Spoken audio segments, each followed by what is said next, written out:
ස්වාමිනී මේ මොහොතේදී බයිබලයේ තියෙන ඉතා ගැඹුරු රහසක් අපි එළිදරව් කරන්න යනවා ස්වාමිනී. අපිට උදව් කරන්න. ඔබ වහන්සේගේ ආත්මයන් වහන්සේ තුලින් මේ එළිදරව් අපිට ලබා දෙන්න. අසන සියලු දෙනාට මේක ආශිර්වාදයක් වෙන්න. පොළවේ ඉන්න සියලු දෙනාට මේ පණිවිඩය යන්න ඔබ වහන්සේ සලසන්න ස්වාමිනී. මේ සියලු දේම අපේ කැමැත්ත නෙමෙයි ඔබ වහන්සේගේ කැමැත්ත අනුව වෙයි කියන විශ්වාසයෙන් යේසුස් වහන්සේගේ නාමයෙන් ඉල්ලා සිටිනවා පියාණනි. ආමේන්.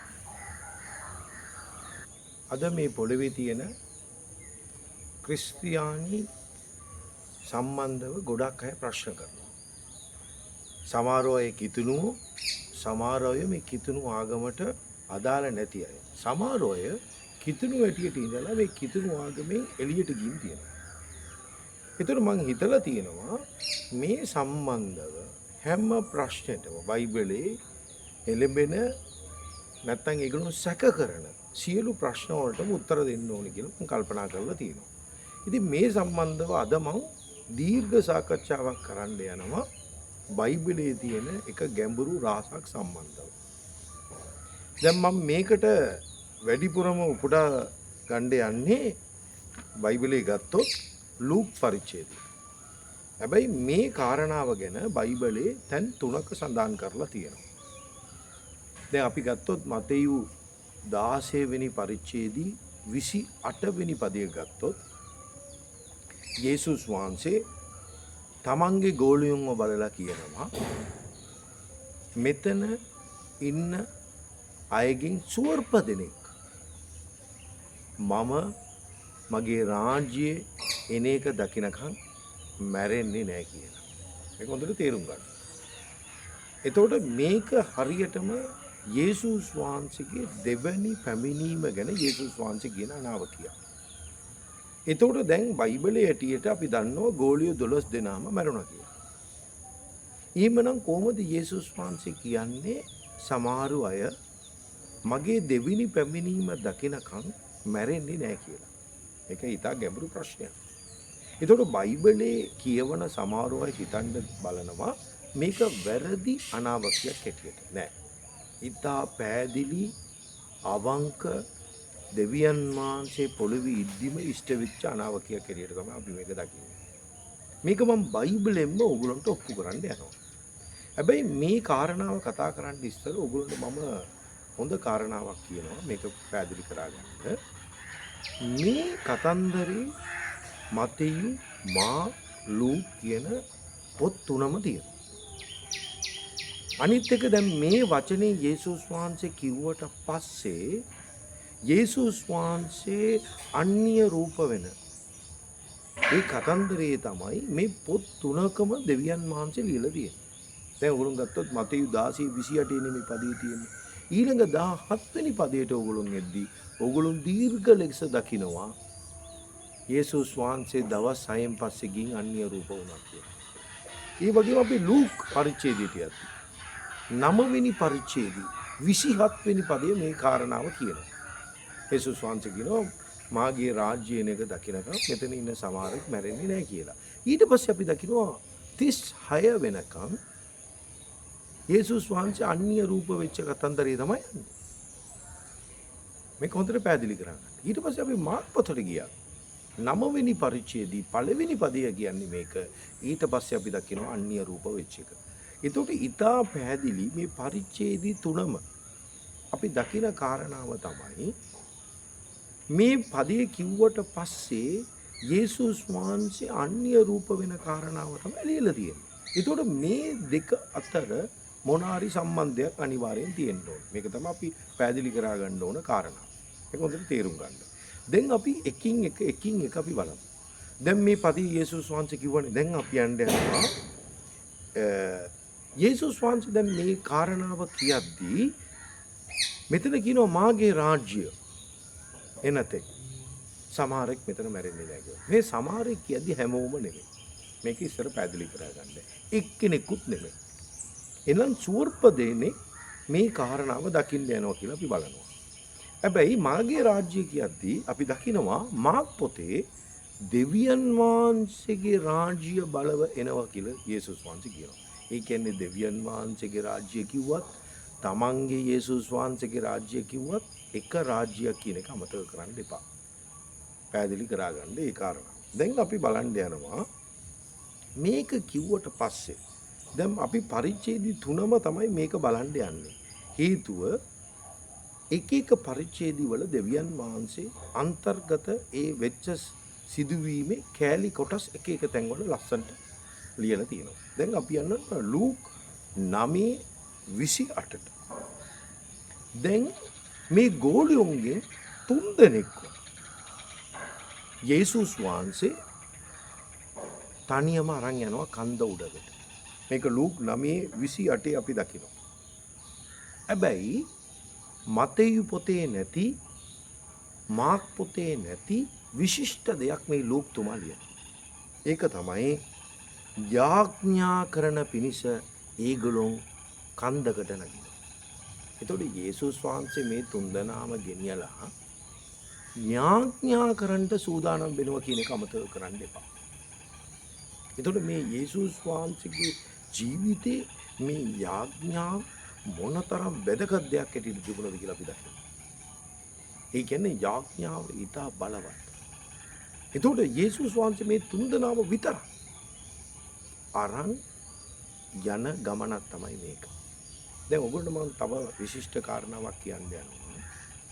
යේසුස් වහන්සේගේ ජීවිතේ 12 දෙනෙක් හිටිය කියලා අපි දකිනවා ගෝලෙ. හැබැයි යේසුස් වහන්සේ ඊ අතර ඇතුලේ කණ්ඩායමක් හිටියට 3 දෙනෙක්ව තියාගෙන හිටියා. ඒක තමයි අපි දකිනවා පේද්‍රස්, යොහාන්, යාකෝබ්. එතනින් යේසුස් වහන්සේ නැවතුනේ නැහැ. එතනින් තව එක්කෙනෙක්ව Tamanට ළඟින්ම තෝරාගෙන තිබුණා. ඒක තමයි යොහාන්. අපි දකිනවා කුරුසේදී පවා යා අන්තිම මොහොතේ යේසුස් වහන්සේත් එක්ක ඉන්නේ. එතකොට ඕගොල්ලෝ තව දෙයක් මෙතන තීරුම් ගන්න ඕන කාරණාවක් තමයි අපි යේසුස් වහන්සේට අවංකව ජීවත් වෙනවා. ඒක 12ක් වෙන්න පුළුවන්, 120ක් වෙන්න පුළුවන්. හැබැයි අපි අවංකව ඉන්නෝ නම් කුරුසේ අන්තිම මොහොතේත් එක්ක අපි යේසුස් වහන්සේ යාට ළඟින්ම තියාගන්නවා කියන එක. ඒ කියන්නේ මේ 3 දෙනාටම ලැබිච්ච මේ කාරණාව අනිත් ගෝලියන්ට දැක ගන්න බැරි වෙනවා. ඒකට හේතුව මේගොල්ලෝ ගොඩක් දුරට යේසුස් වහන්සේත් එක්ක ළඟින්ම ගමන් කරා. යේසුස් වහන්සේට තමන්ගේ ජීවිතේ ලොකුම ප්‍රේමයක් වෙන්නේ. ඒක අමතක කරන්න බෑ. ඒ 3 දෙනා ගැන මම වෙනම වීඩියෝ එකක් දවසක් කරන්න. ඒතර ඔයගොල්ලන්ට තේරෙයි මේගොල්ලෝ යේසුස් වහන්සේ විශේෂයෙන් තෝරගත්තේයි මේ තේරීම අපිටත් තියෙනවා කියන එක අමතක කරන්න එපා. දැන් යාඥා කරන පිණිස යේසුස් වහන්සේ මේ ගෝලිය 3 දෙනාම ගෙනියනවා. එතකොට බයිබලයේ කියනවා ආයේ ලූක් 9:29 ආරම්භය කියනවා. දැන් අපි 28 කියුවේ 29 අපි ආරම්භය අපි දකිනවා මේ යාඥා කරන මේ මොහොතේදී. ඒ කියන්නේ මේ ගෝලිය 3 දෙනා සමග යේසුස් වහන්සේ යාඥා කරන මොහොතේදී දැන් අපි 17:2ට එනවා. මතෙයු 17:2ට එයා අන්‍ය රූප වෙනවා කියලා අපි දකිනවා. මේක හරි ගැඹුරු කාරණාවක්. යේසුස් වහන්සේ අන්‍ය රූප වෙනවා. දැන් මේකේ අන්‍ය රූප වෙනවා කියන්නේ සාමාන්‍ය කාරණාවක් නෙමෙයි. එයාගේ ජීවිත කාලෙම යේසුස් වහන්සේ තමන් දෙවියන් වහන්සේ කියන එකයි. තමන් 100%ක් මිනිස්සෙක් ඒ වගේම 100% දෙවියන් වහන්සේ කියන එකක් එළිදරව් කරන්න විශිෂ්ටම තැන තමයි මෙතන. වෙන කිසිම තැනක යේසුස් වහන්සේ තමන්ගේ බලය සම්පූර්ණ ලෙස එළිදරව් කරලා නැහැ. හැබැයි මේ මොහොතේදී ආ එළිදරව් කරනවා. යාඥා කරන මේ මොහොතේදී එළිදරව් කරනවා. එතකොට හොඳට තේරුම් ගන්න මේක ලූක් තුමා තමයි පැහැදිලි කරන්නේ. එයාගේ මූණ ඒ කියන්නේ යේසුස් වහන්සේගේ මූණ සූර්ය වගේ බැලබුණා කියලා බයිබලේ පැහැදිලි කරනවා. සූර්ය කෙනෙක් වගේ බැලබුණා. ඒ කියන්නේ අපි හිර දකිනවා වගේ එයාගේ මූණ යොහාන් දකිනවා. හැබැයි දැන් ඕගොල්ලෝ හොඳට තේරුම් ගන්න එයා සාමාන්‍ය මිනිස්සෙක් හැටියට ඉද්දී එයාගේ මූණ කොහමද මේ තරම් බැබළුනේ කියලා අපිට කාරණාවක් එන්න පුළුවන්. දැන් මම මේක ඕගොල්ලොන්ට බයිබලේ එළිදරව් පොතේ පෙන්වන්න යනවා. දැන් ඕගොල්ලෝ එළිදරව් පොතේ පළවෙනි පරිච්ඡේදය 13 ඉඳලා 18 වෙනකන් කියවද්දී ඕගොල්ලෝ 16 වෙනි පරිච්ඡේදය දකින්නවා. එළිදරව් පොතේ යොහාන් මෙතන හිටපු යොහාන් තමයි නැවතත් යේසුස් වහන්සේ දකින්නේ මලවුන්ගේ නැකිටට පස්සේ. එතකොට යා කියනවා 16 වෙනි පදයේදී එළිදරව් 1:16 කියනවා යේසුස් වහන්සේගේ මූණ හිර වගේ බැබළුණා කියලා. ඒ කියන්නේ මලවුන්ගෙන් නැගිටලා මහිමේ ඉන්න යේසුස් වහන්සේව මේ මොහොතේදී ගෝලියෝ දකින්න කියන එක අමතක කරන්නේ. ඒ කියන්නේ යේසුස් වහන්සේ තමන්ගේ දේව බලය සම්පූර්ණ එළිදරව් කරන මොහොතක් මේක. ඒ විතරක් නෙමෙයි එයාගේ වස්ත්‍රය පවා බයිබලයේ පැහැදිලි කරනවා එයාගේ වස්ත්‍රය පවා සුදු විදියට දැක්ක කියලා ඒක. ඒ කියන්නේ ඒ තරම් පවිත්‍ර එළිදරව්වක් මේ මොහොතේදී දෙවියන් වහන්සේ තමන්ගේ කුමාරයා හරහා අපිට ලබා දෙනවා. ඒක ඉතා පැහැදිලි කරගන්න. දැන් මේ මොහොතේ අපි දකිනවා තව විශිෂ්ට කාරණා. ඒක තමයි ලූක් 9:31. මෝසේ එලියයි මහිමයත් එක්ක යේසුස් වහන්සේගේ ඉදිරියට එනවා. මෝසේ එලිය මේක හොඳට පැහැදිලි කරගන්න. දැන් මෝසේ එලිය එද්දී මේ බයිබලයේ තියෙන ගැඹුරු දේ බලන්න ඕගොල්ලෝ දැන් මලාකි පොතට යන්න පරණ ගියොත් 4 වෙනි පරිච්ඡේදයේ 4 සහ 5 කියවල බලන්න. අන්තිම පරිච්ඡේදයේ අන්තිම පදවල පැහැදිලි ලෙස මෝසේ ගැනයි එලිය ගැනයි සඳහන් කරලා තියෙනවා. ඒතර බලන්න මේ පරණ ගිවිසුමටයි අලුත් ගිවිසුමටයි මොනතරම් සම්බන්ධයක් තියෙනවද කියලා. ඒ කියන්නේ 4 වෙනි පදයේ කියනවා මෝසෙස් දෙවියන් වහන්සේගේ පනත ලබාගත් දේ ගැනත් කියනවා. 5 වෙනි පදයේ අපි දකිනවා අන්තිම කාලයේදී එලියා මේ පොළොවට එයි කියලා අපි දකිනවා. එතකොට මේ මෝසස් ගැනයි එලිය ගැනයි පරණ ගිවිසුම අවසන් කරපු මල්කියාට දෙවියන් වහන්සේ මොන තරම් එළිදරව්වක් දීලා තියෙනවද කියලා බලන්න. ඒ වගේම ඒ දෙන්නම මේ අවස්ථාවේදී අපි දකිනවා යේසුස් වහන්සේගේ සමග ඉදිරිපත් වෙනවා. දැන් අයි යේසුස් වහන්සේ සමග මේ දෙන්නම ඉදිරිපත් වෙන්නේ කියලා ඔයගොල්ලෝ පොඩ්ඩක් කල්පනා කරලා බලන්න. අපි දන්නවා පරණ ගිවිසුමේ හිටපු මෝසස් මලවුන්ගෙන් නැගිට්ට කියලා. මම ඒ සම්බන්ධව වීඩියෝ එකක් කරලා තියෙනවා. මම ඩිස්ක්‍රිප්ෂන් බොක්ස් එකේ දානවා. ඒකත් ඔයගොල්ලෝ බලන්න. දැන් මේ මලවුන්ගෙන් නැගිට්ට මෝසස් මේ මොහොතේදී එතනට එනවා. ඊළඟ අපි දකිනවා එලියා. 2 රාජාවලියේ 2 වෙනි පරිච්ඡේදයේ 11 වෙනි පදයේ අපි බයිබලයේ ඉතා පැහැදිලි ලෙස දකිනවා ස්වර්ගයට මැරෙන්නේ නැතුව ගිය පුත්කලෙක්. ඒ ඉඳලා මේ පොළොවේ ඉඳලා මැරෙන්නේ නැතුව ස්වර්ගයට ගිය දෙවැනි පුද්ගලයා තමයි එලිය කියන පුද්ගලයා. අපි පළවෙනිට දකිනවා ඊනොක් උත්පත්ති 5:24. ඊළඟ අපි දකින්නේ එලියව. එතකොට මේ දෙන්නම දෙවියන් වහන්සේ මේ මොහොතේදී මෙතනට ගේනවා. මේක හොඳට ඉදා පැහැදිලි කරන්න. දැන් මෙතනට මේ දෙන්නව මොකටද ගේන්නේ? දැන් බයිබලයේ අපි මතේ පොත කියුවා, මාක් පොත කියුවා. බයිබලයේ පැහැදිලි කරන කාරණාව තමයි මේ ගොල්ලෝ යේසුස් වහන්සේට කතා කරා කියලා. යේසුස් වහන්සේට එතනට ආව හැබැයි කතා කරා. හැබැයි ලූක් තුමා මේක තමයි ඕගොල්ලෝ ඉතා පැහැදිලි කරගන්න 30:31 කියවද්දී අපිට කියනවා මේ දෙන්නම ඇවිල්ලා යෙරුසලමේ යේසුස් වහන්සේට වෙන්න යන මරණය ගැන එයා සමග කතා කරා කියලා. ගොඩක් හිතනවා දන්නේ නැහැ. ඒ කියන්නේ යේසුස් වහන්සේගේ මරණය ගැන කතා කරන්න මේ දෙන්නම ස්වර්ගයේ ඉඳලා පොළොවට එනවා. දැන් මෙතන ඉතන ගැඹුරු කාරණාවක් තමයි යේසුස් වහන්සේගේ මරණය වෙන්න යන මේ මොහොතේදී මේ දෙන්නම පියාණන් වහන්සේ මේ පොළොවට ඇරියේ යේසුස් වහන්සේව ශක්තිමත් කරන්න. මේක හොඳට පැහැදිලි කරගන්න. මේක තමයි බයිබලයේ තියෙන ඊතර ගැඹුරු කාරණා. දැන් මෙතන ගෝලියෝන් ඇරියා. හැබැයි ලූක් 22 ඔගොල්ලෝ 43 කියවලා බලන්න. දේව දූතයෙක්ව යවලා යේසුස් වහන්සේ අන්තිම මොහොතේදී දෙවියන් වහන්සේ ශක්තිමත් කරනවා කියලා අපි දකිනවා. ඒ කියන්නේ යේසුස් වහන්සේ කුරුසෙට යන්න ඔන්න මෙන්න තියෙද්දි දේව දූතයෙක් කියලා යේසුස් වහන්සේ ශක්තිමත් කරනවා. හැබැයි ඒකට ඉස්සර මේ පොළොවේ මිනිස්සු ඇටියට ජීවත් වෙච්ච මෝසස්වත් එලියවත් දෙවියන් වහන්සේ මේ පොළොවට යවනවා. එකක් යේසුස් වහන්සේගේ මරණය සිහිපත් කරලා එයාට ශක්තියක් ලබා දෙන්න.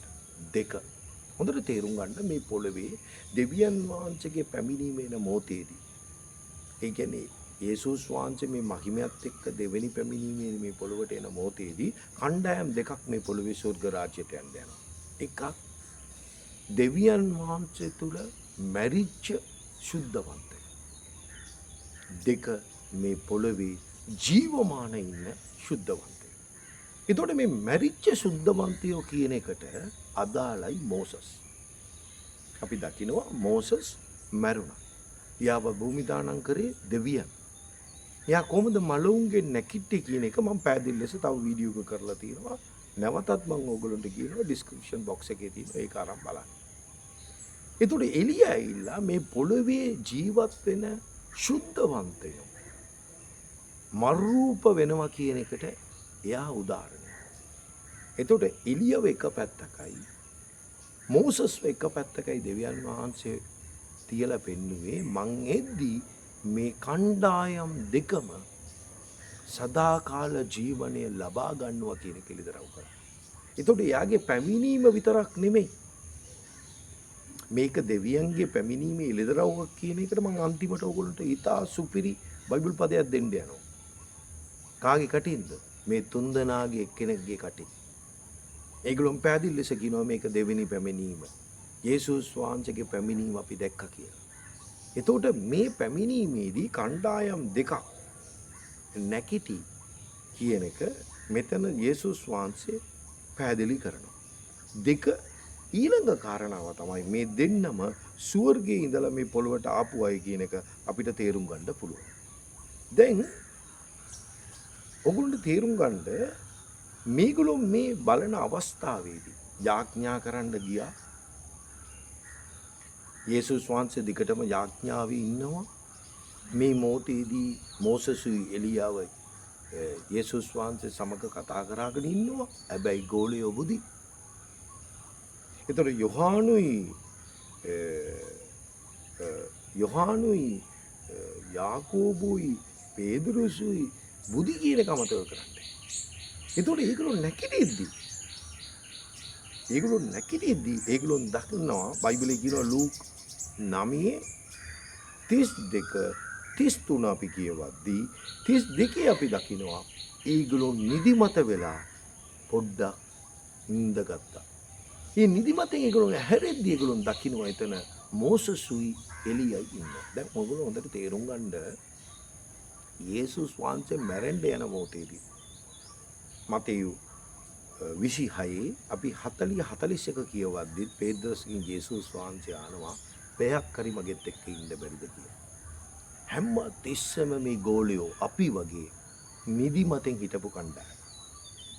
යේසුස් වහන්සේ මෙච්චර ලොකු එළිදරව්වක් දෙන්න ඒගොල්ලොන්ව විතරක් ඇඳවගෙන ගිනොත් ඒගොල්ලොන් ඒ සම්පූර්ණ එළිදරව්ව සම්පූර්ණ ලෙස තේරුම් ගන්න බැරි වුණේ මූලික හේතුව ඒ යාඥා කරන මොහොතේදී ඒගොල්ලෝ නිදි. අපේ ජීවිතෙත් අපි නිදි. ඒක තමයි දෙවියන් වහන්සේ අපිව නැකිටවන්න බලන්නේ මේ මොහොතේදී. ඊ නැකිටපු මේගොල්ලොන් දකින්නවා තව දෙන්නෙක් යේසුස් වහන්සේත් එක්ක කතා කරාගෙන ඉන්නවා. ඒතර බලන්න මේ නිදිමත කියන එක කොච්චර භයානකයිද? අපේ ජීවිතේ යාඥා කරන එක කොච්චර අවශ්‍යයිද කියන එක ඕගොල්ලෝ තේරුම් ගන්න. මෙච්චර කල් යේසුස් වහන්සේ මේගොල්ලොන් වෙනුවෙන් යාඥා කරපු යේසුස් වහන්සේ තමන් ශක්තිමත් වෙන්න තමන්ට ස්වර්ගයේ ඉඳලා පියාණන්ගේ පණිවිඩයක් එන්න යනවා කියන එක දැනගෙන මේගොල්ලොන්ව විතරක් ගෙනියගෙන මේගොල්ලොන්ව විශ්වාස කරලා මේගොල්ලොන්ව ළඟ තබාගෙන යාඥා කරන මොහොතේදී මේගොල්ලොන් බුදි. ඒතකොට අපේ ජීවිතෙත් අපි මේ වගේ බුදිය ගත්තොත් දිගටම දෙවියන් වහන්සේ අපිට එළිදරව් කරන්න යන බොහෝ දේවල් අපිට ලබා ගන්න බැරි වෙනවා කියන එක අමතක කරන්න එපා. ඊට පස්සේ මේගොල්ලෝ නැගිට ඇටියම බයිබලයේ කියනවා 33 වෙනි පදයේදී ලූක් 9:33 කියනවා මේගොල්ලෝ කියනවා යේසුස් වහන්සේට කූඩාරමකුත් මෝසස්ට කූඩාරමකුත් එලියාට කූඩාරමකුත් ගාමු. ඒ කියන්නේ මේගොල්ලෝ මේ මහිමේ දැක්ක ඇටියම යේසුස් වහන්සේගේ මේගොල්ලෝ හිතාගත්තා මේ මහිමේ දැන් දිගටම යේසුස් වහන්සේ මේ පොළොවේ කරන්න යනවා කියලා. ඒ කියන්නේ ඒගොල්ලන්ට උනේ මෝසස් එලියත් එක්ක යේසුස් වහන්සේව සමාන කරන්න. මෙතන යේසුස් වහන්සේ මේ දෙන්නට වඩා උසස් කියන එක දෙවියන් වහන්සේ විතරව කරන්න යන්නේ. හැබැයි මේගොල්ලෝ හිතනවා මේ තුන් දෙනාටම කූඩාරමක් ගාගෙන දිගටම මෙතන ඉන්න කියලා. ඒ කියන්නේ යේසුස් වහන්සේ පොළොවට කූඩාරම් වෙච්ච මේ මොහොතේදී මිනිස්සු අතරට කූඩාරම් වෙච්ච මේ මොහොතේදී බයිබලයේ ඉතා පැහැදිලි ලෙස කියනවා. යෝහන් 1:14. මේගොල්ලෝ බලනවා පොඩි කූඩාරමක් ඇතුළට යේසුස් වහන්සේව දක්වනවා. ඒතර මේගොල්ලෝ මේ තුන්දෙනාම ආපු එක බයිබලයේ ඉතා පැහැදිලි ලෙස කියනවා මේගොල්ලොන්ට තේරුම් ගන්න බැරි වුණා. 33 ඉතා පැහැදිලි ලෙස කියනවා තමන් කියන දේ මොනවද කියනවා තේරුම් ගන්න නැතුව මේගොල්ලෝ කතා කරා කියලා. ඒකට හේතුව මොනවද? මේගොල්ලෝ යාඥා කරේ නැහැ. නිදිමතෙන් හිටියා. දෙක නැගිට මේගොල්ලන්ට මොනවද කියාගන්නේ කියලා දැනගන්න. දැන් අපිත් එහෙමනේ. සමහරවිට බුදියගෙන ඉද්දි එක්කෙනෙක් කෑරුනොත් අපි කියන්නේ මොනවද කියලා දන්නේ නැතුව සමහරවිට කියනවා. හේතුව මොකද? අපි ඒ තරම් නින්දක හිටියේ. දැන් මේ ගෝලියොන්ටත් ඒක තමයි එන්නේ. මේගොල්ලෝ බලන්නේ යේසුස් වහන්සේව දිගටම මෙතන තියාගන්න. මේක ඉතා පැහැදිලි කරගන්න ඕගොල්ලෝ මෙතන ඉතා ගැඹුරු කාරණාවක් තමයි අපි නිින්දෙන් හිටියොත් අපිට බහුතර දේවල් මේ වගේ තේරුම් ගන්න බැරි වෙනවා. දැන් මේගොල්ලෝ මේ කතා කරන මොහොතේදී අපි දකිනවා ස්වර්ගයේ ඉඳලා හඬක් ඒක පැහැදිලි කරන්න. ලූක් 9:34 මම කියවන්නේ. හැබැයි මතේයු 17:5 බයිබලයේ කියනවා එක ආලෝකමත් පැහැදිලි කරගන්න වලාකුලක් ඒගොල්ලොන්ගේ අතරට ආවා. දැන් ඕගොල්ලෝ බලාකුල කියද්දි ඕගොල්ලෝ අමතක කරන්න එපා. එලිදර ඔය 1:7 කියවන්න. එයා වලාකුල සමග තමයි මේ පොළොවට එනවා කියලා යේසුස් වහන්සේ එලිදරව් පොතේ ලියලා තියෙනවා. මේ යොහාන්ව ලියනවා. එලිදරව් පොතේ. ඊට පස්සේ අපි ක්‍රියාපොතට ගියෝ.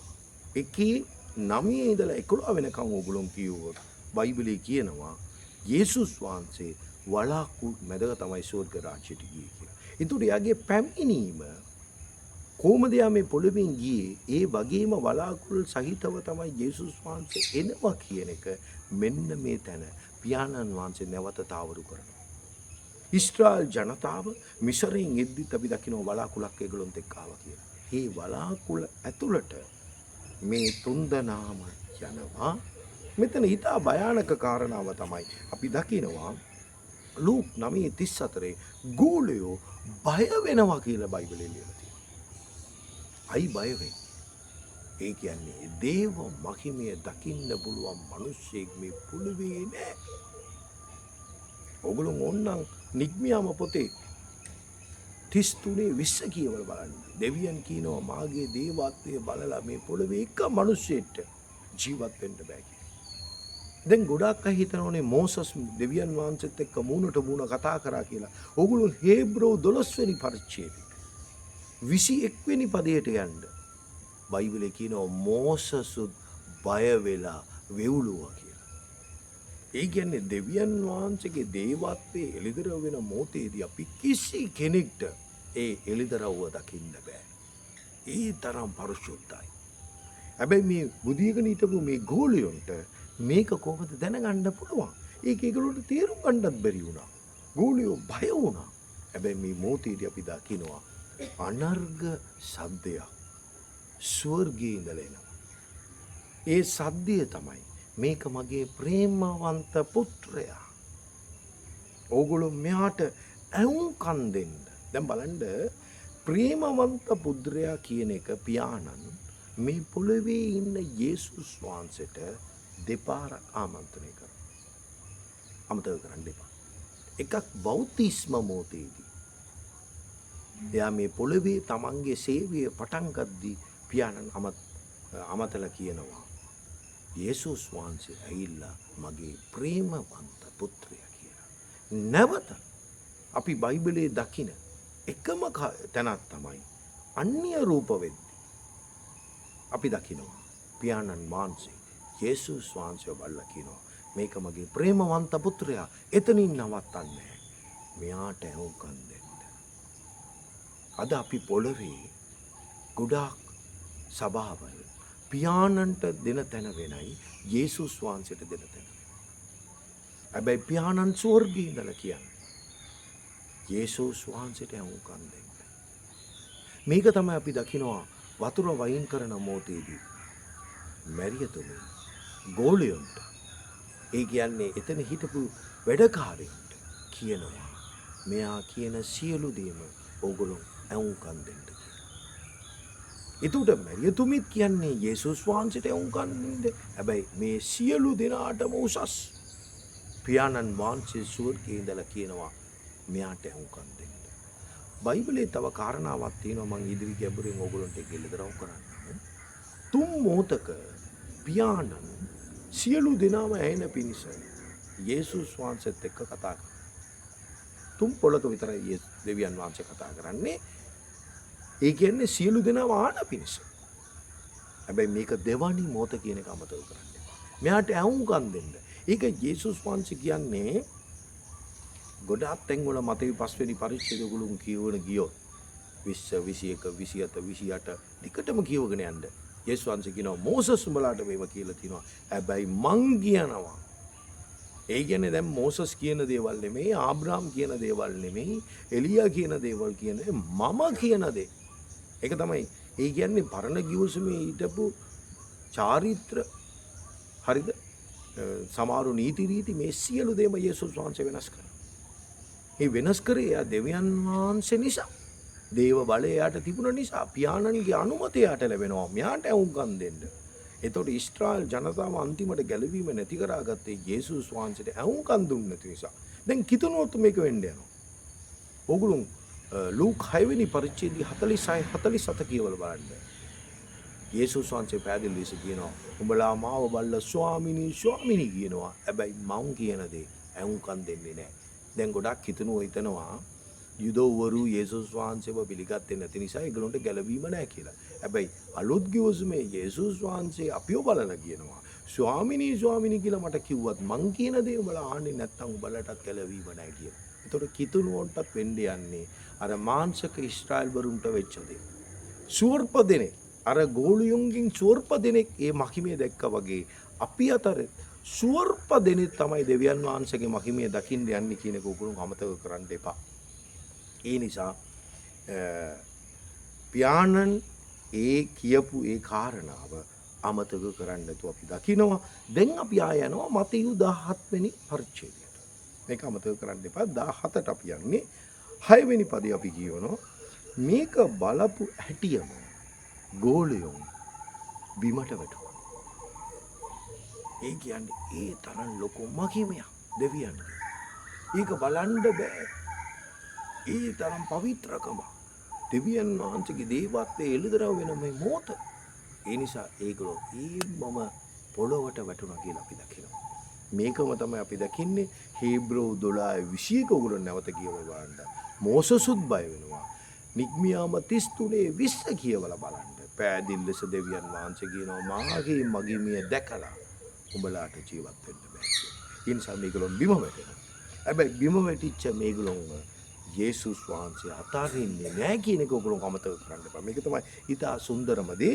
අපි මතයු 17:7 කියවත් යේසුස් වහන්සේ ඇවිල්ලා ඒගොල්ලෝ අල්ලලා නැකිටින්න බය වෙන්න එපා කියලා කියනවා. හොඳට තේරුම් ගන්න. දැන් මෙතන වැටිච්ච යොහාන් දෙවියන් අතාරින්නේ. සමහර වෙලාවට අපේ ජීවිතවල අපි වැටෙන මොහොතේදී හැබැයි මෙතන නම් වැටුනේ දෙවියන් වහන්සේගේ මහිමය දකින්න බැලුව. සමහර වෙලාවට අපි පාපයේ වැටෙන මොහොතේදී දෙවියන් වහන්සේව අතාරින මොහොතේදී දෙවියන් වහන්සේ ඉල්ල අපිව තට්ටු කරලා නැකිටවනවා කියන එක අමතක කරන්න. මේක මෙතන විතරක් නෙමෙයි. අපි එළිදරව් පළවෙනි පරිච්ඡේදයේදී අපි දකිනවා 13 ඉඳලා 18 වෙනකන් යේසුස් වහන්සේ යොහාන් එක්ක කතා කරනවා. ඒ කතා කරන මොහොතේදී බයිබලයේ කියනවා එයා දේවත්වයේ හිටපු නිසා යොහාන් මැරිච්ච මිනිසෙක් වගේ බිම වැටෙනවා. එතනත් යේසුස් වහන්සේ ඇවිල්ලා එයාව තට්ටු කරලා එයාව බය වෙන්න එපා කියලා නැකිටුවා. ඒ නිසා අපි යේසුස් වහන්සේ ගැන අපි බය වෙන්න ඕනේ. අපිට බැරි වෙන මොහොතේදී යේසුස් වහන්සේ අපි සමග ඉන්නවා. අපිව තට්ටු කරලා අපිව නැකිටවනවා.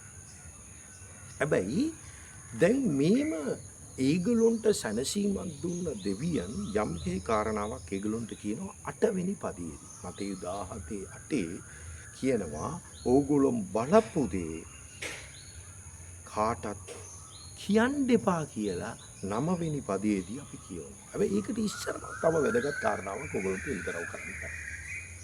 දැන් මේගොල්ලෝ බය වෙලා බිම වැටිලා මේ නැකිටින මොහොතේදී බයිබලේ හරි සොඳයි.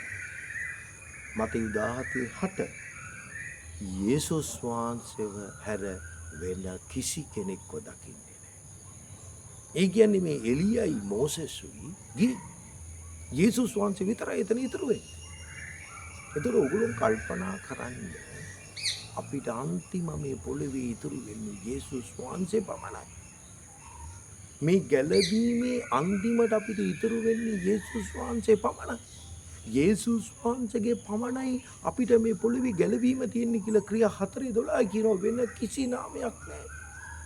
අනිත් එක අපේ ජීවිතවල අපි වැටෙන හැම මොහොතේදීම අපේ දෙමව්පියවත්, අපේ භාර්යාවවත්, අපේ දරුවෝවත්, අපේ යාළුවෝවත්, අපේ නෑදෑයෝවත් මේ පොළවේ කිසි කෙනෙක් ඉතුරු වෙන්නේ නැහැ. යේසුස් වහන්සේ අර කියන එක අමතක කරන්න එපා. මේක තමයි බයිබලයේ අපි දකින්න පුළුවන් ඉතා පැහැදිලි එක එළිදරව්වක් කියලා අපි දකිනවා. එයා තනියම ඉන්නවා. වෙන කිසි කෙනෙක් නැහැ. එතකොට මේ දැන් 17:9ට අපි යන්න යනවා. මේක තමයි ඉතා ගැඹුරින් ඔයගොල්ලෝ දකින්න ඕනේ. මතෙව් 17:9 යේසුස් වහන්සේ ගලන්ට කියනවා මලවුන්ගේ මම නැකිටනකම් මේක ඕගොල්ලෝ කාටවත් එළිදරව් කරන්න එපා. ඕගොල්ලෝ දැකපු දේ කාටවත් කියන්න එපා. අයියේම කිව්වේ. දැන් යේසුස් වහන්සේ ගෝලෙන්ව බලලා කිව්වේ නෑ මේක ඕගොල්ලෝ කියන්න එපා. හැබැයි අයි කිව්වේ මේක මලවුන්ගේ නැකිටනකම් කියන්න එපා කියලා. හේතුව අපි දකිනවා. ඒගොල්ලෝ මේක හරි ඉතා පැහැදිලි කාරණාවක්. ලූක් 9 අපි 33 දැක්කා. ඒගොල්ලෝ කියන දේ ඒගොල්ලන්ටවත් තේරුන්නේ නැහැ. ඒ කියන්නේ නින්දෙන් නැගිටපු ඒදෝ කියපු කාරණාව ඒගොල්ලන්ට තේරුන්නේ. ඒතකොට මේගොල්ලෝ මේක එළිදරව් කරන්න ගියොත් එයාගේ පැමිණීම ගැන වැරදි ඡායාවක් මේ පොළොවට ඒගොල්ලෝ ලබා දෙනවා. අයි මේ ඔක්කොම බලාගෙන හිටියේ යේසුස් වහන්සේ දෙවියන් වහන්සේ හැටියට මේ පොළොවට ඇවිල්ලා රජකමක් කරයි කියලා. ඇත්තටම මෙතන යේසුස් වහන්සේ දෙවියන් වහන්සේ වගේ තමන්ගේ මහිමය එළිදරව් කරනවා. ඒතකොට මේ මොහොතකින් කිව්වොත් ඒගොල්ලෝ හිතයි යේසුස් වහන්සේ කුරුසෙට යන එක ඒගොල්ලෝ අමතක කරයි. හැබැයි මේ මහිමයටපත් වෙන මේ මොහොතේදී ඔයගොල්ලෝ අමතක කරගන්න එපා. මෝසෙසු එලියයි ඇවිල්ලා යා යෙරුසලේමේ යාගේ ජීවිතේට වෙන්න යන මරණය ගැන තමයි ලූක් 9:31 කියනවා කතා කරේ කියලා. එතකොට දෙවියන් වහන්සේ මේ පොළවේ තමන්ගේ ජීවිතේ පූජා කරන්න යන කුමාරයා කවුද කියන එක පොළවේ තමන්ගේ ගෝලියන්ට එළිදරව් කරා. එතකොට ලූක් 9:36 කියනවා. මේක හිතා හොඳ පැහැදිලි පදයක්. ඔබ දැකපු දේ ඒගොල්ලෝ කිසි කෙනෙක්ට කියන්නේ නැතුව තමන්ගේ හදවතේ තබා ගත්තා. ඒ කියන්නේ යේසුස් වහන්සේ මේ මොහොතේදී ඒගොල්ලන්ට කියපු දේ ඒගොල්ලෝ 100% පිළිගත්තා කියලා කියනවා. 100% පිළිගත්තා. ඒගොල්ලෝ කියනවා ඒගොල්ලෝ කිසි කෙනෙක්ට මේක කිව්වේ නැහැ. ඉතින් ඒ තරම් ඒගොල්ලෝ ඒගොල්ලෝගේ හදවතේ තියාගත්තා කියලා අපි දකිනවා. එතකොට යේසුස් වහන්සේ මේ පොළවේ තමන් දෙවියන් වහන්සේ හැටියට ඉන්න එකයි. තමන් දෙවියන් වහන්සේගේ මහිමය පිටින් මේ පොළොවට එන එකයි. දෙවියනි පැමිණීමයි මේ මොහොතේදී එළිදරව් කරන්නේ. ඒක තමයි මම ඕගොල්ලන්ට අන්තිමට ඔප්පු කරන්නේ. 2 පේත්‍රස් පළවෙනි පරිච්ඡේදයේ 16 ඉඳලා 18 වෙනකම් කියවද්දි පේත්‍රස් ඉතා පැහැදිලි ලෙස කියනවා අපේ ඇස් වලින් එයාගේ පැමිණීම අපි දැක්කා. කොයි මොහොතේදීද? කන්ද උඩේ පියාණන් යාට කතා කරපු මොහොතේදී අපි යාගේ පැමිණීම දැක්ක. අපි කියන්නේ කතන්දරයක් නෙමෙයි, ඇත්තටම මේ පොළොවේ වෙච්ච දෙයක්. එතකොට පේත්‍රස් කියන්නේ අර අනාවකිය පැහැදිලි කරගන්න. අර අනාවකිය මේ මොහොතේදී ඉෂ්ට වෙනවා. යේසුස් වහන්සේ කිව්වනේ මගේ පැමිණීම සමහරෙක් දකි කියලා. ඒ වගේම යාගේ පැමිණීම හොඳට මතක් තියාගෙන ඉන්න. මේ ගෝලියෝ 3 දෙනාම දකිනවා.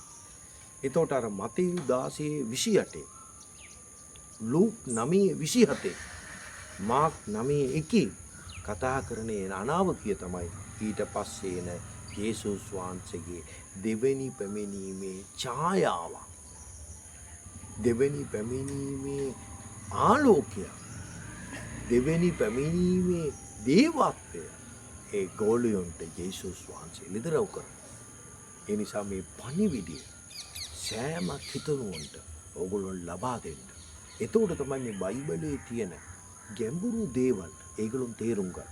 ඒක විතරක් නෙමෙයි, මේ වගේ ඉදිරියෙත් මම ඕගොල්ලන්ට බයිබලයේ තියෙන ඉතා ගැඹුරු කාරණාවල් බයිබලයේ එක්කම අපේ විග්‍රහයන් නෙමෙයි බයිබලයේ තියෙන විග්‍රහات එක්කම මම ඕගොල්ලන්ට එළිදරව් කරනවා. ඒ වගේම අපි ඉදිරියේ ඉතුරු කාරණාවත් අපි දකින්න දෙවියන් වහන්සේ අපට ආශිර්වාද කරයි.